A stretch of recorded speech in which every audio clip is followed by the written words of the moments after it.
Hi guys, it's November 21st, 2025, and we're going to do our pre-market prep. And we want to start with, well, there's not much to talk about from the last couple of days. So I think the last prep I did was just this day on, let's see, it would have been November 19th. But we had the FOMC minutes that came out, so it was a news day, and then yesterday I canceled because we had non-farm payrolls that popped up on the economic calendar.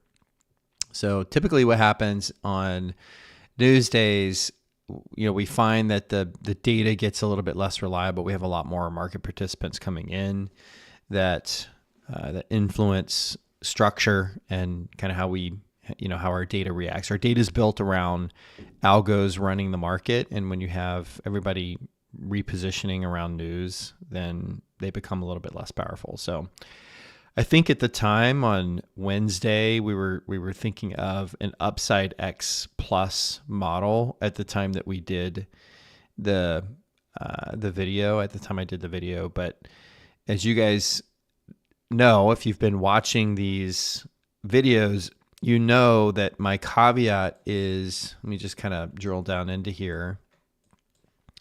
When we basically at 8:30 is when we're kind of doing our pre-market prep. It makes a difference when we are breaking these levels right here, these two levels. This is the IDR high. This is the IDR midline from the ODR session. And so we did that in both of these cases, and it just kind of changed the data outlook and picture for us. So, so that was Wednesday, and then Thursday, what we got yesterday was non-farm payrolls. Okay, so this was the non-farm payrolls event right here. We got this big move through, came up, and then a late massive move down, really, really huge move down. So that's kind of what we were left with yesterday. So if we look at today, and this is one reason why I don't do, we had a news event an hour before the open. And so it just, this was just more, I think, follow through of the news event than anything else. All right. So if we look at today, let's just kind of go and we'll take a look here. So we have basically a downside model between ADR and ODR, and we're short.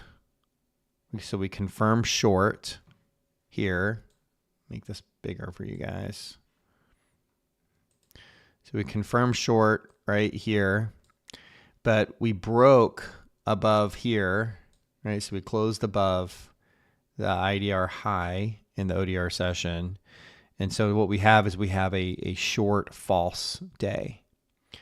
And then at the 8:30 time frame, which is right here, we're actually opening inside of the ODR range, the ODR IDR range. And so that's kind of like the lay of the land, and I'll plug this into the tool.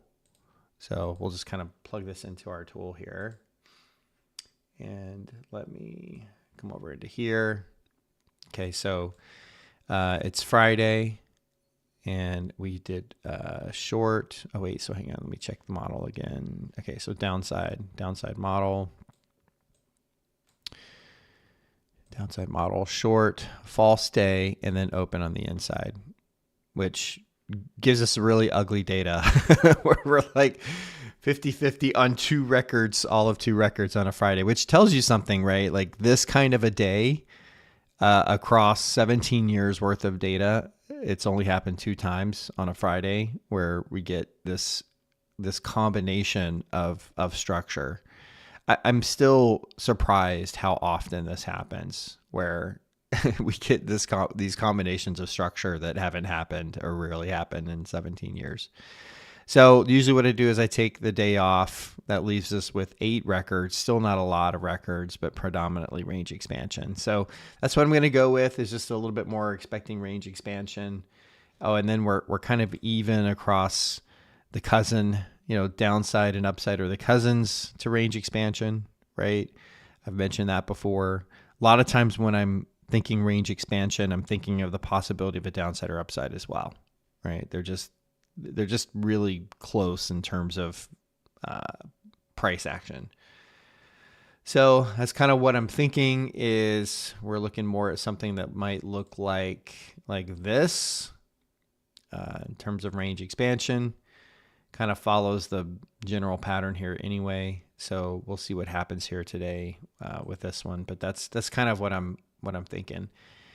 When the market opens, if we just continue to take off, right, then I think we kind of have data that's not reacting the way we want.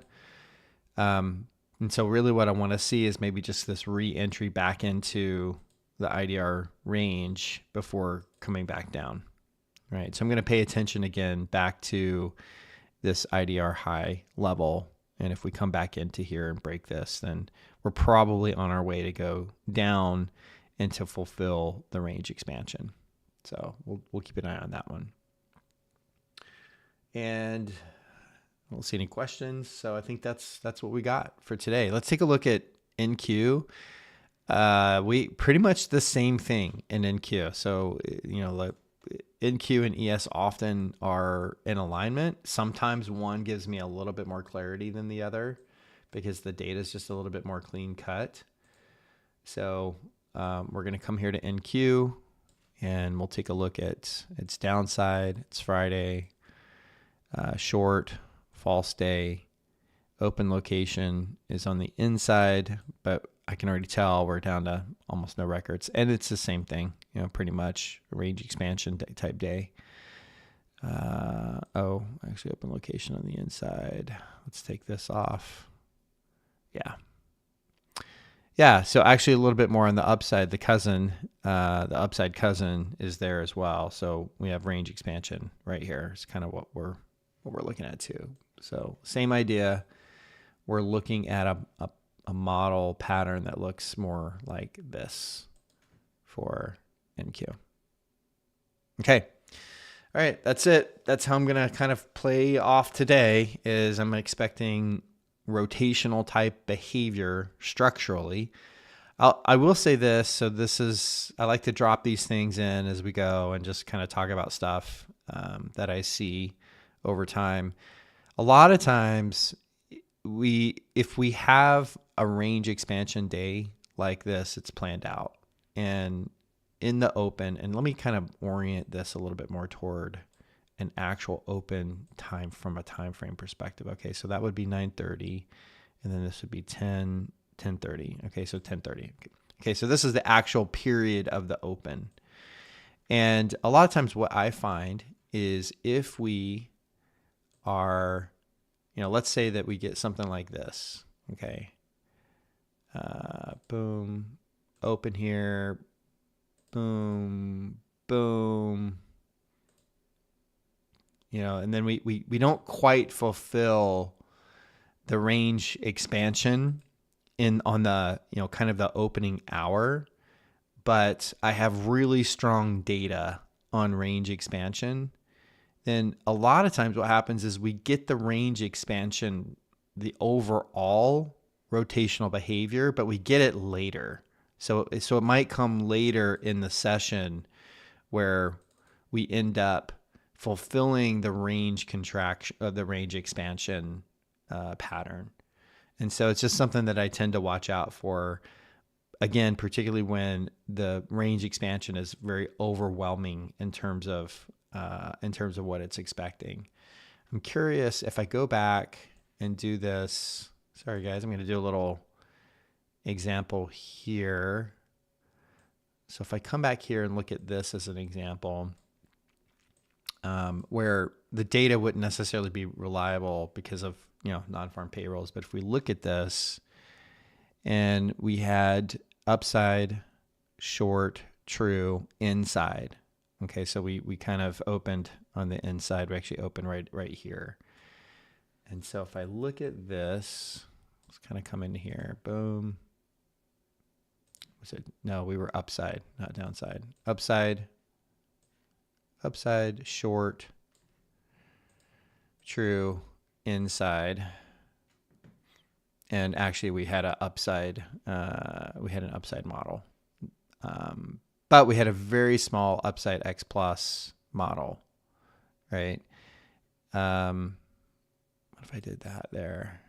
Yeah, that's still upside X model. I wonder what ES would look like if I did this. ES downside X. Okay, so this isn't playing out the way that I thought it would play out. This is basically, I'm just having fun with the data at your time expense, so I apologize. I thought this might be one of those cases where range expansion showed up really strongly, and it didn't show up until later in the day. So I don't really see range expansion showing up here at all, though. So this might have been one for sure.